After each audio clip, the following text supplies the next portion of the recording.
Okay, ladies and gentlemen, we have our last speaker of the day.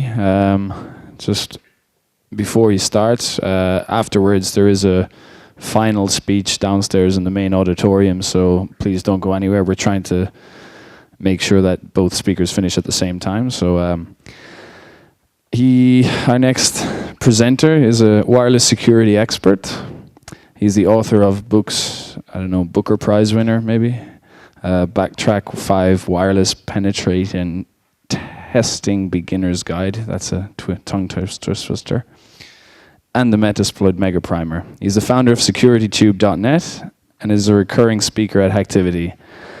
We've invited him back this year to talk more about advanced Wi-Fi for Magyars hacking after last year's success. So please give your full attention to Vivek Ramachandran. Thank you. Thank you. Thank you everyone for coming. This is the last talk, so hopefully we can probably do 5-10 minutes more because we've lost a little bit of time. My name is Vivek, and today's topic which I want to present is cracking WPA, WPA2 Personal and Enterprise, both of them. Before I begin, this is the customary shameless self-promotion. I am an electronics and communications engineer, moved on, specialized in security, started my career working for Cisco as a programmer in the layer 2 security team. Most of the .1x and PortSec you see on Cat6Ks is coded by me. Moved on, worked for a couple of startups as system architects, then finally started security research. The first talk which I gave was at DEF CON 15, broke web cloaking, which was an encryption schema now owned by Motorola. Moved on, discovered the first attack, Cafe Latte, which was more of AP-less web cracking. After that, won the Security Shootout India, started my own training company, and last year in Hacktivity, I spoke about Wi-Fi malware. I also run SecurityTube. We have some online certifications now taken by students from 65 countries. And the last shameless slide is Backtrack 5 Wi-Fi pen testing. I'll be giving this book away. I'll be asking a bunch of questions. Whoever can answer gets the book, right? Okay, so what's the agenda? I really want to talk about WPA, WPA2 cracking personal and enterprise. Now, what I've seen is when I interact with pen testers and even companies, most of them have not yet grown beyond web, right? When people say Wi-Fi cracking, most people just talk about web cracking. While WPA, enterprise and personal has a ton of stuff which has happened over the past 3 to 4 years. So to understand WPA, let's look at where we left off, right? Web was all broken. A lot of cryptographic attacks were discovered. You had FMS, which was the very first paper which came out. Then you had Corec, Adrius, PTW, and basically what happened is web was broken beyond repair, right? If you have a web network, whether you use a 64-bit or a 128-bit key, regardless of how complex, your web is going to be broken. Now, this is where the IEEE committee said we need a replacement. Now, they really did not have much time.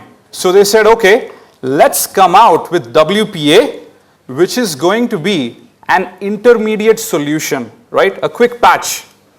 The key thing with WPA is that it has to be compatible with the same hardware which was running web, right? All one could use was a firmware update. And hence, WPA had to be basically based on web. And that is what TKIP is, right? TKIP wraps around web and cleanses many of the vulnerabilities like fast rekeying and things like that. However, the whole alliance also started working on WPA2, which was the long-term solution called the 11i standard. Now, WPA2 was to be based on CCMP, which is based on AES, unbroken at this point. And for WPA2, hardware changes are mandatory. Now, when you look at both, each of these has a personal and enterprise edition.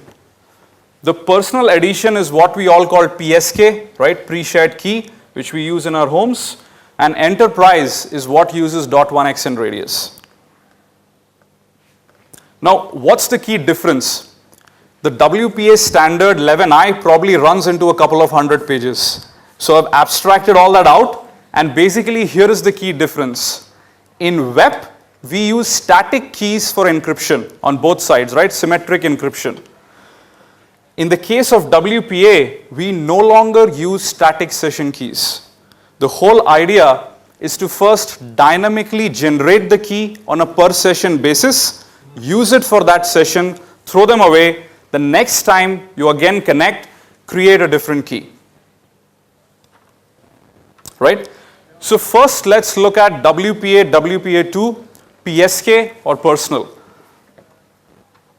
Now how does this work? Very simply, you as a user enter a passphrase between 8 to 63 characters. That goes through a function called the PBKDF2 or the password based key derivation function. Right?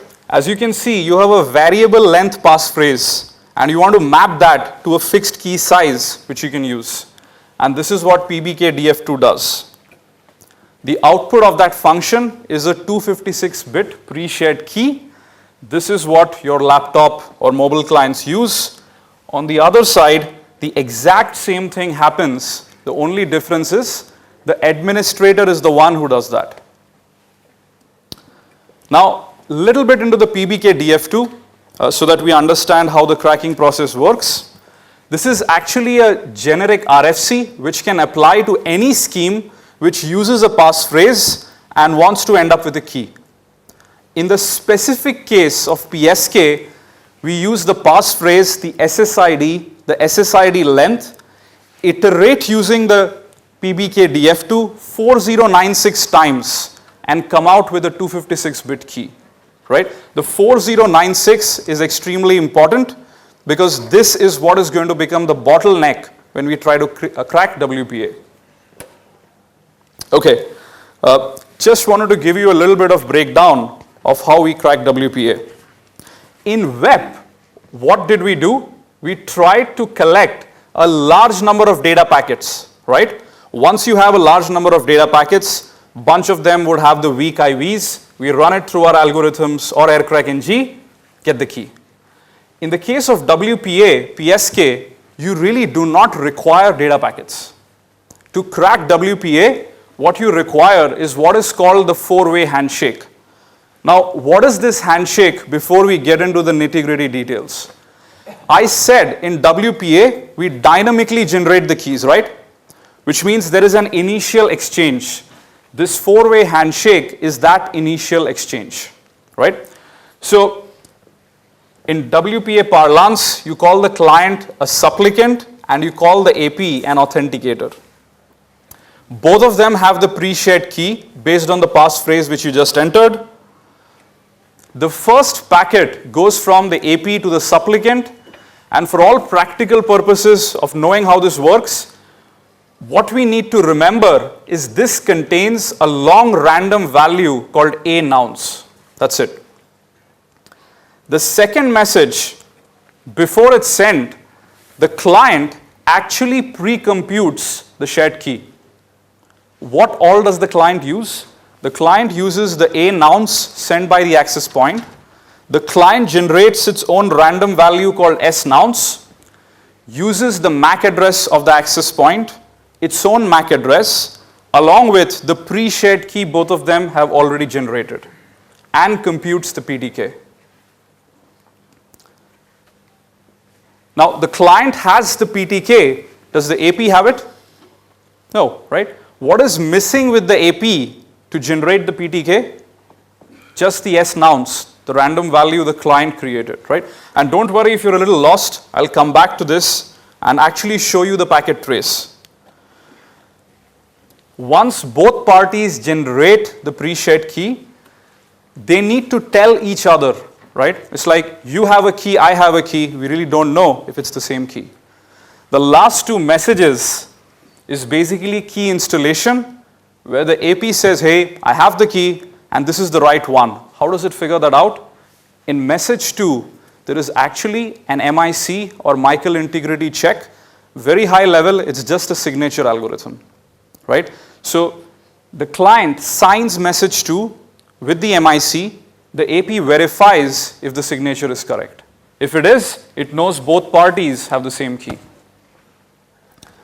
Message 4 is the client telling the AP that, hey, everything's fine, let's go ahead and use this key. Now, how does a handshake look like, right? D-Link is my access point, and Apple whatever is actually the client, which is my iPhone, and you have 4 messages. In message 1, I said the key component is A nouns, the long random value. So I have message 1 selected. Here is your A nouns. Right? Message 2 was the client generating its own long random value with a signature over the message. So if we select message 2, you have the S nouns, and if you kind of scroll down here, you have the MIC, which is kind of like a signature over the whole frame, right? And then message 3 and 4, well, this is more of the key installation message. It says install set, install the key, and the final one is the acknowledgement. Now, I wanted to point out something interesting which dictates how WPA is cracked. If you look at message 1, just for a quick second, try and remember this value. Right? You can't. Just the first 3 bytes. Right? 40B3. If you look at message 3, this exactly has the same value as well. This is WPA's way of actually managing the session, right? Think of this as the TCP sequence number and acknowledgement number. Basically, when packet 1 and 3 have the same value of A nouns, what that means is this is part of the same handshake, right? Similarly, packet 2 and 4, which is packet 2, you have the value ACF15, and packet 4 are actually going to have the same value, right? Just keep this in mind. This is where it's going to get interesting later. Okay. Now, at a high level, this is how WPA works, right? You have a passphrase, goes through a function, generates a key. We use these 4 parameters, S nouns, A nouns, AP MAC, and client MAC. Now, let's say you're a hacker who's sniffing the air. You've managed to capture a handshake. Can you get the A nouns out of it? Yes. The S nouns, AP MAC, plain text, client MAC. What's the only thing you don't know in this picture? The passphrase, right? And this is where, using all these parameters in the 4-way handshake, WPA PSK is actually susceptible to a dictionary-based attack, right? How does this work? The hacker is going to have a long dictionary, and we'll actually come to how the cloud and all of that can be leveraged as well. He's going to pick out one of the words, a passphrase between 8 to 63. He generates a pre-shared key, and then he uses a handshake which he has captured over there. Now, how does he verify that the PTK he has derived is the right one? How would he know? Anyone? MIC, fantastic. So using the MIC, right, he's going to use the pre-shared key he just created, all these parameters from the handshake, and check if the MIC value matches, because MIC is just the signature. If the keys match, the value of the signature over the same frame is going to match. Right? Let's look at a quick demo of how this looks like.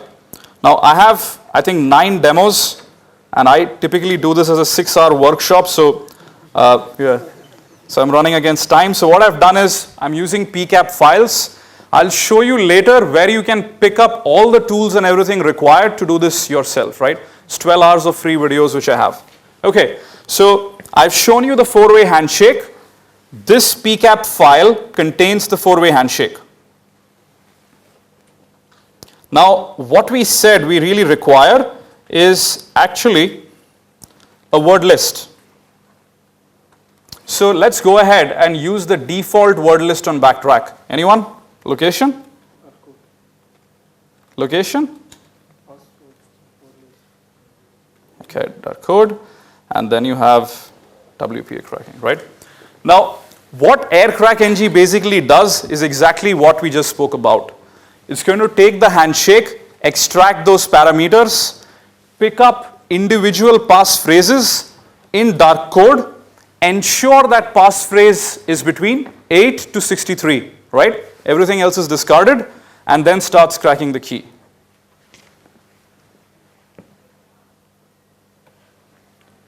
Right? How many keys per second are we doing?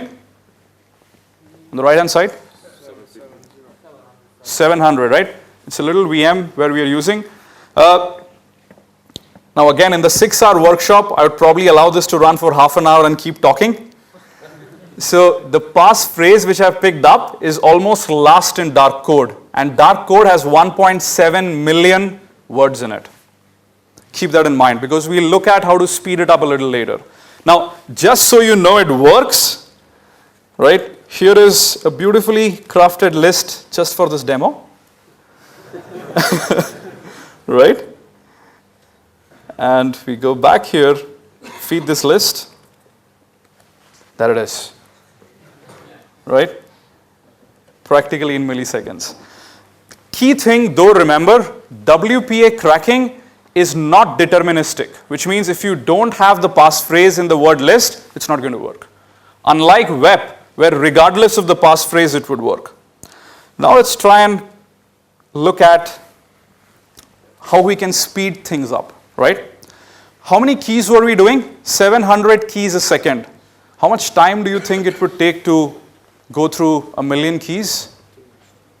1 billion word lists, words in a list, right? Not practical. This is where what you want is to speed things up, right? Now, if you look at this entire computation, the bottleneck is just PBK-DF2, right? Why is that? Because PBK-DF2, if you think about it, is a hashing function which is going to do 4096 iterations per word you want to try, per key, right? Imagine, which means if you talk about 1 billion words, you're doing 4096 billion iterations, right? Doesn't help when you're in the field. This is where what people do here, is hackers around the world, is something called time memory trade-off. Now the whole idea is, what if we could pre-compute all of these PMKs for a given SSID? If we do that with a huge infrastructure at our disposal like the cloud, then when we have a handshake, all you do is search, right? Take a passphrase, basically, pick up the key, which you already pre-generated, and that's it. Which means it's much, much, much faster. And this is exactly what we do, is we take a dictionary of passphrases, just like dark word, we pick up the given SSID, create the huge list of PMKs, and use that. Very, very important, PMKs are SSID dependent, right? So this is not like your rainbow tables which you create once for the whole lifetime. This is going to change per SSID. So when you do a pen test for a medium-sized enterprise, if they decide to do WPA personal, which they shouldn't, right?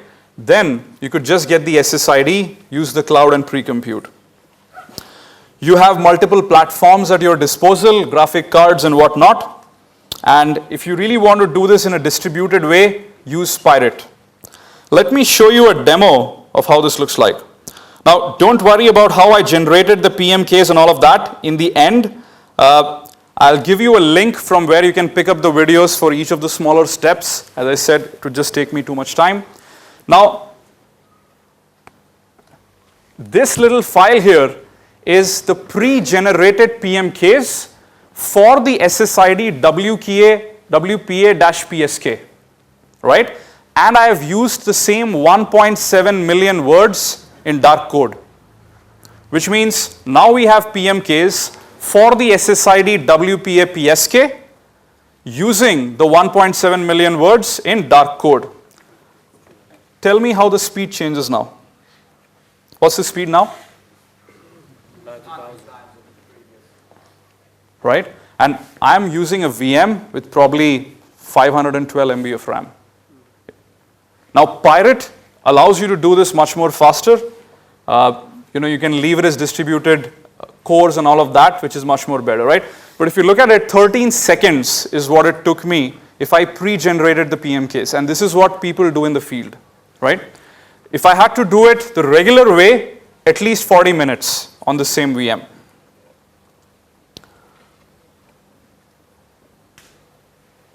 Okay, now what are hackers doing? They are leveraging the cloud. Can you buy 50 machines with 4 cores in them or 8 cores in them? How much would it cost? Right? And are you a sponsor to the conference? Okay. So this is where you can actually use cluster compute instances on places like Amazon, right? Now, a sample instance is 60 gig of memory, 88 EC2 compute units, right?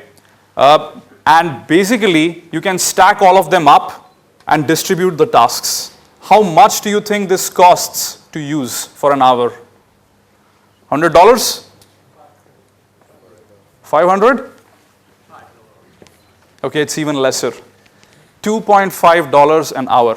That's it. That's it. Right? Which means if you had, and here's the best thing about time-memory trade-off, right? The more instances which can work in parallel, the lesser time it's going to take. That means you can invest $1,000, probably look at 5 billion word lists, and employ 100 such cluster computes at any given time. If you can distribute the job, all you're spending is $200 an hour, and you have practically 8,000 cores, right, and 6,000 gig of memory to get this done.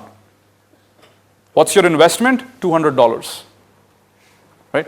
Of course, this is something you don't want to use just to crack your neighbor's Wi-Fi. Okay. Now, this is how WPA personal is cracked. However, the question arises, can you crack WPA personal without the access point? I don't have the access point. You probably have a WPA access point at home. Now you're sitting at the airport, right? I want to crack your home APs. softAP, software API. But you don't know the key. You don't know the key, right? As a hacker, I don't know the key, which means I can't create a honeypot for WPA. Okay, this question is for the book. Anyone? Okay. Now, this is where, okay, go ahead. Well, you cannot create the same access point, but you can capture the four-way handshake, because for that you don't need the key. Okay. You can Can send I? a random number. Okay. If you look at the four-way handshake, right? Message 3 will only be sent by the client to the AP if the MIC matches. Fair enough? Yeah. If we kind of go back here, let's quickly go back. This is an interesting concept. Okay, this is what it is, right? Now, let's say you as the access point, you're the hacker, you set up a honeypot, right? You don't have the key. Can you send message 1 Yes. without knowing the key by generating a long random value? Yeah. Fair enough. Now the client receives that. By the way, there's no mutual auth at this point. The client just takes it, generates its own S nouns, sends it back to the access point. And now you're Yeah, ready. so it's like at first, the value that you showed is the Okay. first in the third packet as it is in the first packet. Right? Okay, but right now we just have the first and second packet. And you are done. I mean, you can Okay. start cracking, that's it. Okay, why can we start cracking? Because we already have. You're getting we the have- book, so a little bit more. We have both random numbers and we have the message integrity code. Okay, We can check. okay, fantastic. Come on, clap. Good. Okay, so going forward, if I kind of bring it back here, right? Let me give you a bit more background before we move into basically what he said, right? Now, to understand AP-less cracking, you need to understand client behavior. When your home laptop, or when your laptop is not at home, not at work, what does it really do? When you connect to a network, all the network settings, passphrases and all of that are actually cached and stored by most operating systems, right? That's why when you come back home from work and you just switch on your laptop, it just automatically connects. And the whole thing about Wi-Fi is even here, right? You may notice it automatically connects to networks. The reason is you want things to be very simple for the user. You don't want to trouble him every time the wireless gets disconnected. And to be honest, if you've studied RF patterns, disconnections are very frequent in Wi-Fi, right? Especially if you move, multipath fading, and a bunch of other things as well. Now, these cached credentials, which is the SSID, and depending on if it's a PSK network, probably the PSK passphrase, is used in an interesting way. When the client is all alone, for example here, it's just sending out what are called probe request packets, right? This is the way for the client to search for access points it has previously connected to, right? How many of you are familiar with probe requests? Okay, no problem. So probe request is, hey, is there a T-Mobile here? Is there a security tube here? I connected to you previously. If you are around, say hi so that we can connect, right? That's a probe request. Here is the problem. Probe request gives you a lot of information about the different SSIDs in your computer's mobile's profile. Let me show you how it looks like, right? Again, this is from here, it's videos because it just take too much time. Okay, don't worry if you haven't seen these tools before. As I said in the end, I'll point you to a tool, to a DVD which has everything. All I'm doing here is using a tool called AeroDump, which is a wireless sniffer, and this is going to give me a snapshot of what is out there, right? The different APs and the different clients. Now, before we see what's there, a client can be in 3 different modes. Mode 1, connected to an AP, right? Mode 2, just roaming, searching around, isolated. Mode 3, okay, mode 1 is connected to the AP. And mode 2 is just roaming, just searching. Mode 3? Sorry? Okay, which comes back to isolated client, which is mode 2. Ad hoc networks, peer-to-peer, right? That is mode 3. Now, once you run AeroDump NG, some of you may already know how the output looks like, so I'll have to just bore you with some details. For people who haven't used the tool before, the top part here is the list of access points and their SSIDs, right? BSSID is nothing but the MAC address of the access point. Is it visible back there? Here, right? BSSID is the MAC address. Down below is what is interesting. All of this are roaming clients, and if you look to the left, it says not associated, right? These clients are, as we just discussed, probing for different SSIDs they've connected to previously. Which are these SSIDs? That's there on the right. So you have Room Links, PhoneAP, T-Mobile. Depending on the geography where you are, this may correspond to a lot of hotspots which are around, right? Coffee shops and airports and all of that stuff. Now, we can go ahead, right? And this is actually something from a security perspective is very worrisome. Simply because many a times you can even fingerprint the client based on where it's been. Okay. Now let me ask you a question, right? We said isolated clients, which is what we look at, send out these probe requests, right? Is the access point office for which the SSID is being used here, is it an open one? Is it web? Is it WPA? Is it WPA Enterprise? How do you know that? So, which kind of brings us to the question, does the probe request contain the encryption type of the network it is searching for, right? The answer is no,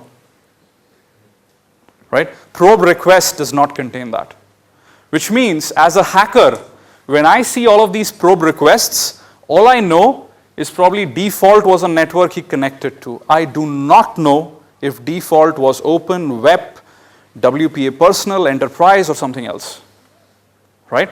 This complicates the scenario a little bit. Because coming to your point, if we have to create a honeypot, how do you figure that out, right?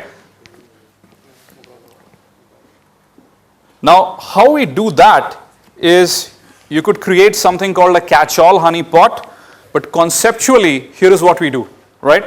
I've just seen a probe request for security tube. What are the different possible security configurations? Open, web, WPA PSK, WPA2 PSK, WPA Enterprise, WPA2 Enterprise, right? You can throw in SKA as well and say, okay, with SKA, right? What I actually do is I create honeypots with all of these security configurations. Now, here's what happens, right? There is an open AP which says security tube. There is a web AP which says security tube. There's a PSK security tube. There's a enterprise which again says security tube. Now, what does the client do? When the client sends the probe request for security tube, all of these APs reply. Right? They say, hey, I'm security tube, I'm open.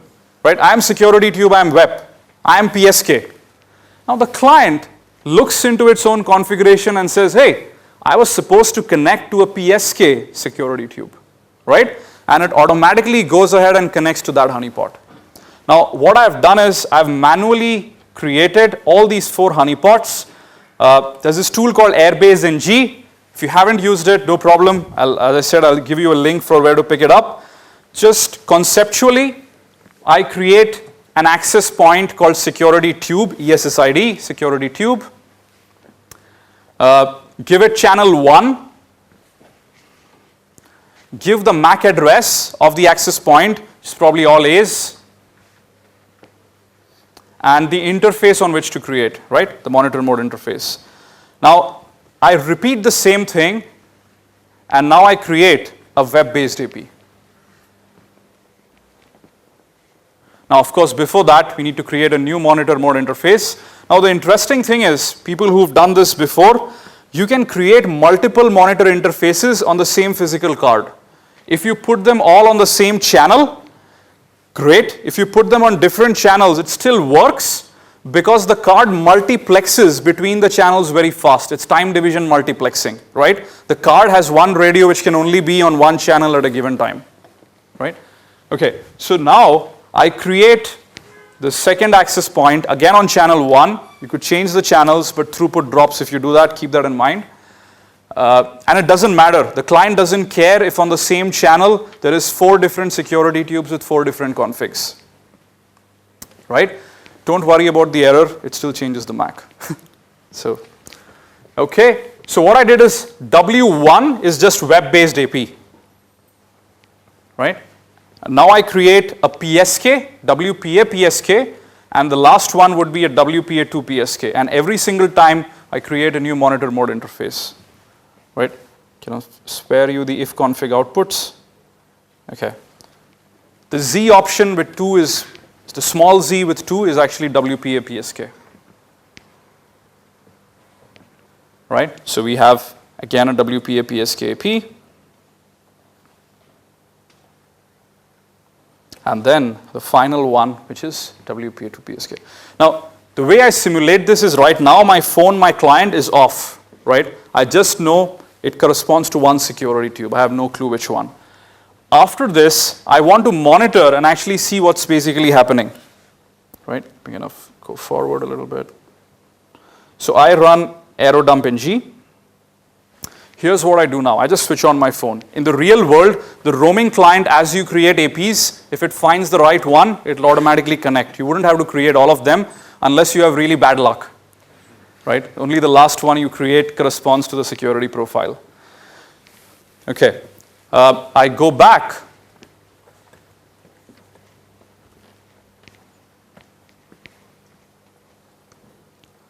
And as you can see, all of our 4 access points are created, right? On the top, you have the WPA2 access point, then you have web, then you have open, and then you have just WPA. All of them have the same SSID security tube. All of them happily coexist. Okay. Now we turn on the client. I mean, this is a simulation, but you could go ahead and do it in the real world as well. And the client would connect to the AP corresponding to which it has a security configuration. Keep looking. I predict it'll be this one. Right. Okay. So if you notice, it basically says client connected, associated, the encryption being used is WPA1 or WPA TKIP with SSID security, right? So this is the way we move from we do not know anything about the client profile with, okay, the client has a couple of profiles. One is security tube, which basically is a WPA PSK access point. The next step is finally what we were discussing, which is going ahead and actually creating the honeypot and cracking the key. Okay, conceptually, how does this work? As a hacker, your honeypot does not have the pre-shared key, right? You do not know the pre-shared key. So when the client has connected to you, all you do is send message 1 containing the announce. That's it. Long random value. You don't need the key to create message 1. The client has no way to authenticate you as the real AP because there is no mutual auth at this point. Client sends you message 2 with the MIC in it. Do you have the key right now to validate the MIC? No. Which means you basically drop the connection. Right? You could de-auth the client or you could just disappear. But what has the hacker got right now? Does he have the A nonce? Yes, he generated it. Does he have the S nonce from the client? Yes. Does he have the AP MAC, his own MAC, honeypot? Yes. The client MAC? Yes. What have we basically done? We've actually gone back to this scenario. Right? Now, the hacker has the S nonce, A nonce, AP MAC, client MAC, and he's basically going to do just the old dictionary attack. So AP-less WPA cracking is actually quite simple. The funny thing is I have not seen this mentioned in most places. Right? Nobody mentions this. A lot of people talk about AP-less web cracking. Nobody talks about AP-less WPA cracking. Let me show you a very quick demo. And the demo is basically we creating an access point. Let me explain. Assuming no AP is like the SSID, which the client was querying for, all we do is we create a WPA2 PSK access point. Client connects, we send message 1, client sends message 2, disconnect. We have the handshake. After that, you've already seen what we can do, right? So I run arrow dump just so we monitor what's happening. And arrow dump monitors the fake AP which we are about to create. And it says, okay, the AP is up. Now the roaming client connects to us. And when that happens, keep looking at the top right. Right? As soon as the client connects, AP sends the packet with A nonce, client responds with S nonce, disconnect. Did you see WPA handshake? That's it. Now you have the handshake for the network which doesn't even exist there. Right? And now all you need is 2 packets, message 1 and message 2, containing the A nonce, the S nonce, and the MIC. MIC is in message 2, right? With that, it's just the same process which we did before. Now, a quick word of caution. AirCrackNG and many of these tools seem to fail unless you actually manually pick up those packets and separate them. Because there seem to be a lot of retry which is going on, and AirCrackNG just fails. Right? So keep that in mind, because if you look here, you'll see 2 of 4, 1 of 4, 1 of 4, again 2 of 4, right? AirCrackNG gets confused. The way to do that is just mark the packets, export them as message 1 and message 2, and run what you've been doing before. Let me go back. Okay, so this is how AP-less WPA cracking happens. Now, let me ask you a simple question. Let's say we choose a very long and random passphrase, right? You're an SMB and this is a question I get asked always. We are just a 20-person company. We don't have the finances to have a full-time admin who can run WPA Enterprise with a Radius server, right? Can I please use a very long random passphrase, change it every day? That's my headache. I'll change it every day, right? I'm a 20-person company. I'll do it. I'll go manually and do it. Is WPA Personal safe for use for an SMB which does this? So let's assume, for the sake of simplicity, that a hacker can't crack it. Right? Let's just assume. Is it safe for use in an SMB? Anyone? Okay, here's a quick question. Let's say you are the CEO of the company and I work for you, right? Would you be comfortable in me seeing what you send over the air? Probably not. Right? WPA Personal, here is the problem. I have the same passphrase, which means if I can capture his handshake, I can figure out the session key, which means I can decrypt everybody else's session on the same network, right? Which basically means if you use WPA Personal in the enterprise, even in a small SMB, you have to know that you're taking a risk that any employee using the wireless network can decrypt everybody else's traffic. Right? So basically WPA, WPA2 Personal allows for insider attacks. And actually there's a reason why they called it personal. Right? It was for personal use. Okay. Now, I'd just like to discuss an interesting vulnerability, more from a quick theory perspective. There was an interesting hole which was discovered called hole 196. Now, I just told you part of the story, right? When a client connects to an AP, there are actually two different keys. One is the session key just for the client and the AP. The other is for group communication. Now, why do you need a group communication key? Think about broadcast traffic. If every client and AP pair had a different encryption key, the AP would actually have to unicast all broadcast traffic, right? I'd have to send to you with your key, and so on and so forth. Doesn't make sense. This is where WPA and WPA2 have something called GTK, or the group transient key.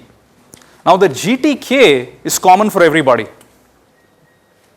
right? Which means all of us share the same GTK. And GTK is only supposed to be used for broadcast and multicast. Now, how can an insider abuse the GTK? Basically, an insider could send packets spoofing the origin to be the access point, right? And this actually opens up for things like ARP-based spoofing, right? Simple MITM attacks and things like that. The other interesting thing he can do is actually DOS. By the way, this vulnerability is not patched right now, okay? And most of the people who are using this is all private code, which means you can go back, you can write your own and use it. In every given pen test on WPA, Personal and Enterprise, this would work, right? What the insider can actually do is he can go ahead and break the replay counter. What is the replay counter? In web, if you remember and you cracked web, you could replay the same packet and get hundreds more, right? So WPA came out with something called a replay counter and said, okay, if you send this packet in the last 1 minute, there's no way I'm going to accept this packet. How does it do that? Every packet has a replay counter in it. Simple way of functionality, the replay counter keeps incrementing. If the value is 1001, and if the next packet has 990, discarded. The packet is discarded. Okay? Happens a couple of times, an error message is sent. Now, here is what a malicious insider with hole 196 can do. He can send a packet updating the replay counter to a much larger value. What happens now when the legitimate AP or the client, depending on which direction he sends the packet, sends its next packet, the replay counter is already updated to the larger value. Right? In the beginning, the AP silently discards all the packets, so will the client. couple of errors, they send an error message, again connection needs to be reinstated. This can happen network wide. Right? Okay. Now, WPS is related to personal. So what really happened with WPS, right? This was a very easy way for devices which did not have elaborate keyboards and things like that to download network configuration and quickly be on the internet over Wi-Fi, right? Here's what the problem with WPS. When they released it, they wanted it to be very, very easy to use. So the WPS pin code is actually behind almost all network devices which support it. All the access points which you use with WPS, turn it around, there'll be a WPS pin, right? It doesn't end there. This pin was actually supposed to be random. Many manufacturers actually kept part of the pin static and only started changing the remaining bytes, just like a MAC address, right? If I'm Apple, first 3 bytes is reserved for me, change the rest. What this allowed hackers to do is run a brute force attack against WPS. Here's the whole idea. We start guessing the pin. WPS has a small vulnerability where when you guess the wrong pin, it can actually tell you whether the mistake was there in the first half or not. That actually aids you to zero down faster, right? Now, one of the other things which vendors were supposed to do is they were supposed to time out on brute force attacks, which is if I send 5 packets trying to guess the pin, they don't allow me to send any more packets, let's say for the next 5 minutes. Some of the earlier firmwares did not have that, which means you could just bomb them with these packets and brute force the pin, right? The later ones have it. The recent ones hopefully have patched most of this, but it still seems to work for some. How does this look like? So the standard tool to do WPS brute forcing is called Reaver, and all I show here is, hey, you have a WPS access point. Actually, any WPA personal access point just needs to be enabled with WPS. That's it. I mean, there's no separate configuration. With Reaver, all you do is mention the MAC address of the AP which you're attacking, or the BSSID as they say, right? Paste that, Reaver will now brute force the pin. It'll try various combinations, use all of these different mistakes which vendors have done, and tries to zero down on the pin, right? I ran a previous session, that's why the question, or else you wouldn't get it. Now, it tries the pin. There are a bunch of messages, M1, M2, etc. ACK, NACs, don't worry. In the end, basically, if it does not get the pin, you get the NAC, and after that, you basically try for the next pin, right? On an average, depending on if your AP runs an older firmware or a newer one, this can take between half an hour to 16 hours, right? Of course, if everything is done right on the recent firmware, it might even be impossible. Because the real thing which can stop this is just the timeout, right? If you time out the number of attempts a minute, basically you don't allow the attacker to break in at all. So what I've done is just to quickly kind of demonstrate that it works, I use the right pin, right? Of course, if we had all the time, we would again run this for 8 hours, but how would the output look like once you zero down on the pin? You can try this at home if you have an old AP. Old would mean just a year, right? It would work. So the whole idea is once the right pin is given, you can download the configuration, which basically includes the passphrase, and that's what you would see. That's it.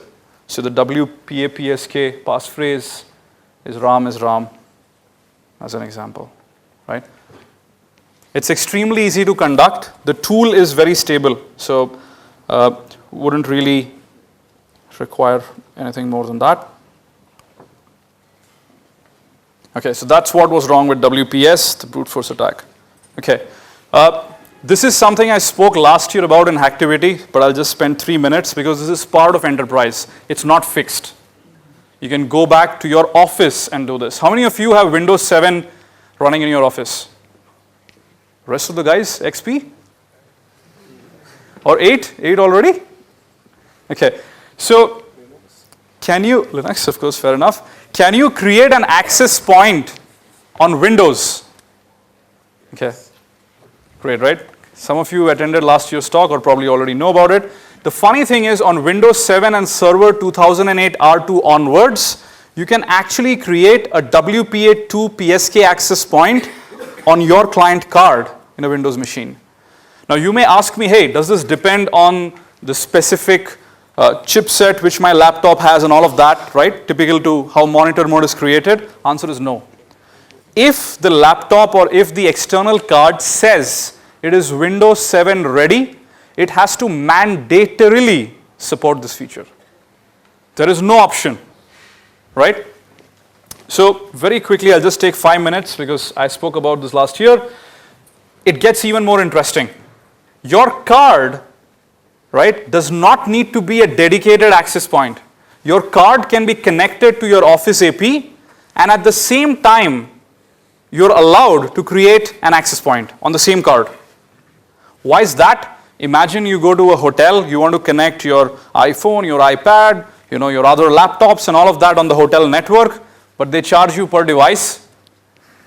And that's when you use the hosted network, bring it up, just connect the host computer to the AP, all your devices basically tunnel through it using this feature. So the key part here is, with this feature, a Windows computer can use a single physical adapter to connect as a client to a hardware AP, while at the same time acting as a software AP, right? Same time. How do you create a hosted network? So if you want to see the whole detail of the research I did with this, you can look at last year's Hacktivity talk. It's all there on their website.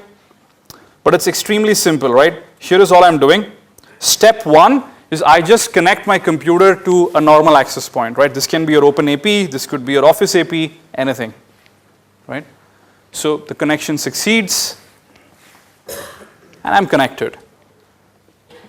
Now, I'm going to create, so as you see it's connected, I'm going to create an access point on the same card, right? How do I do it?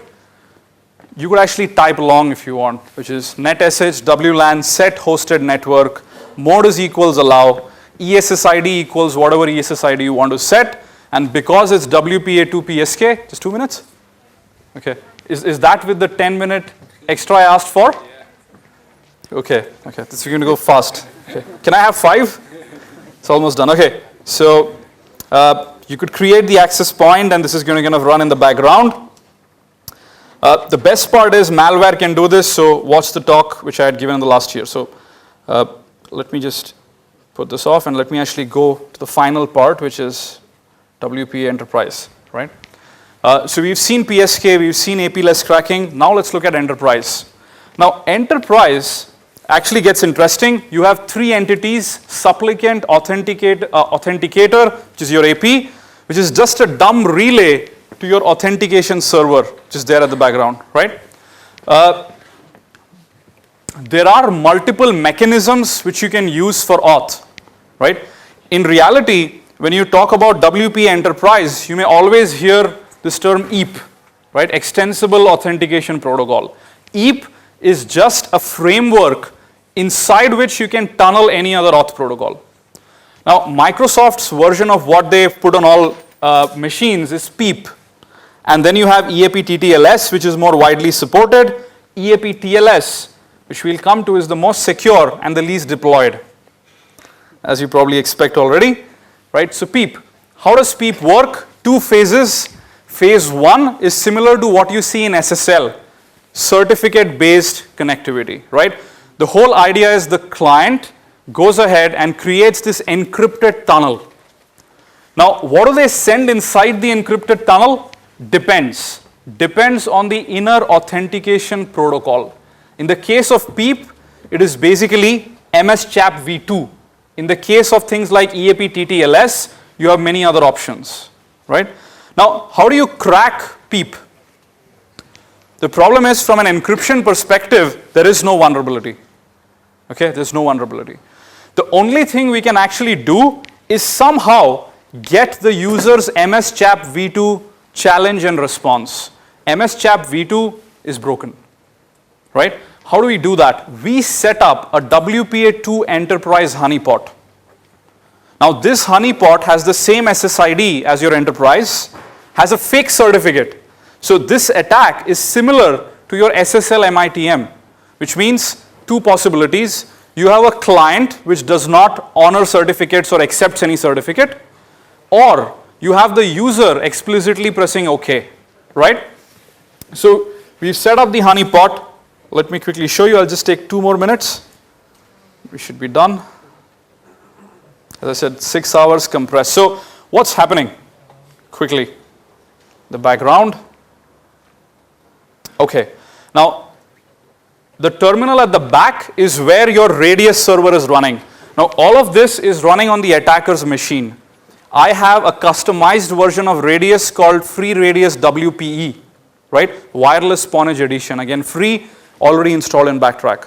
It's running, and on this terminal, I'm just viewing the log file for the Radius server.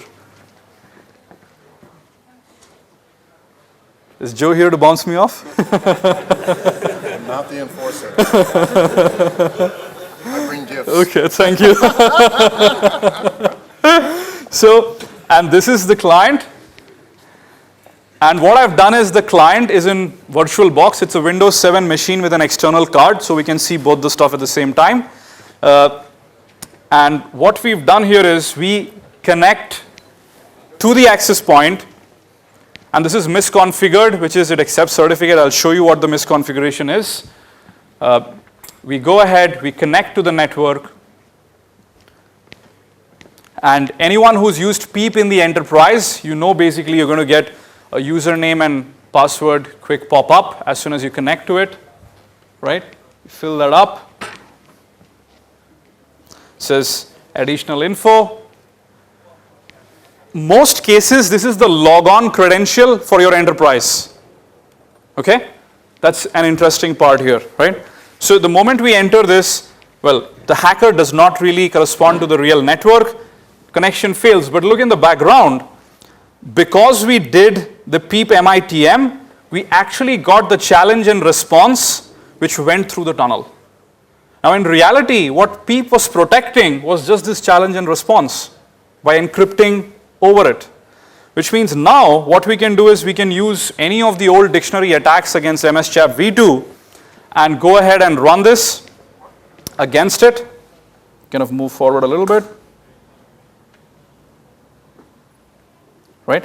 AS Leap is the one. Originally this was against Leap, which was Cisco's implementation, lightweight EAP. Leap also had MS-CHAP v2 internally. That's why you can use the same program to run the challenge response on it, right? We just copy the challenge response, give a word list.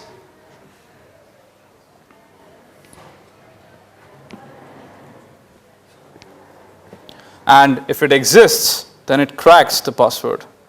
Now, why do I feel it's actually much more easier to crack enterprise than personal?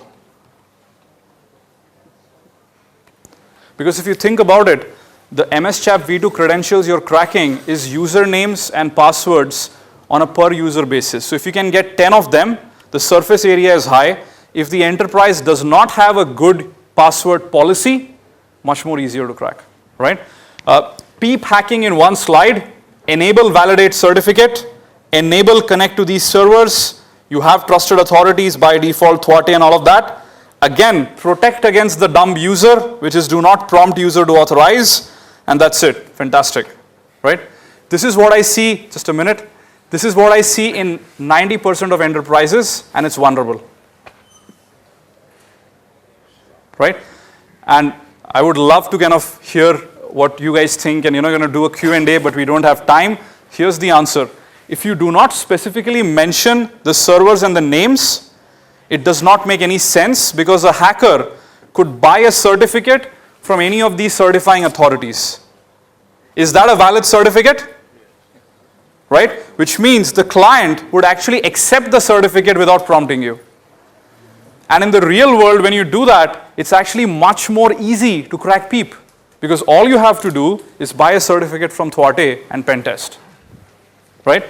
The funny thing is most people check that if you don't have anything filled in, it still accepts. It just means any server which has a valid certificate, right? Okay, last two EAPs, TTLS.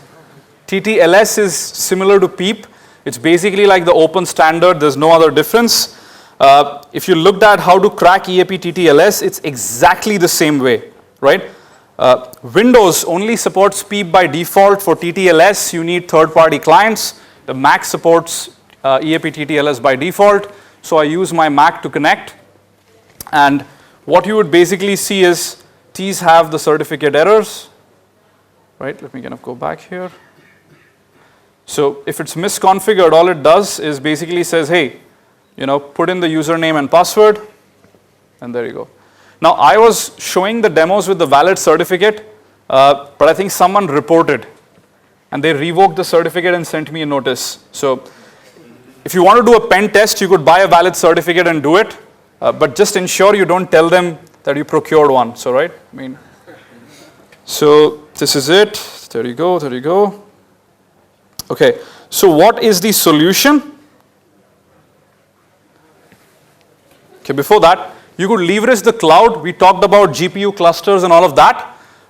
You could create your own. There are sufficient tools out there to do that. But if you don't want to do it, Cloud Cracker allows you to crack WPA, WPA2 personal handshakes, as well as crack MS-CHAP v2 credentials, right?